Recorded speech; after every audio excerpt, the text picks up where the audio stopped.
pădurea cu alune, aveau casă doi pitici. Vine pupăza și spune: vreau să stau și eu aici.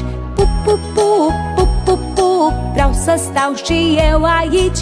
Pup, pup, pup, pup, pup, pup, vreau să stau și eu aici. Iată vine și o broscuță, țop, țop, țop, sărind mereu. Dacă e loc în căsuță, tare aș vrea să stau și eu. Țop, țop, țop, țop, țop, țop, tare aș vrea să stau și eu.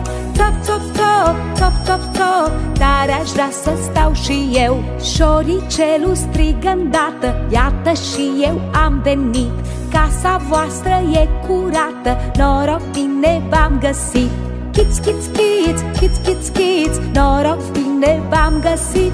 Chiț, chiț, chiț, chiț, chiț, chiț, noroc bine v-am găsit. Și-n căsuța cea drăguță stau vreo 5 prieteni mici: șoricelul și o broscuță, pupăza și doi pitici. Tra-la-la, tra-la-la, stau vreo 5 prieteni mici. Tra-la-la, tra-la-la, stau vreo 5 prieteni mici.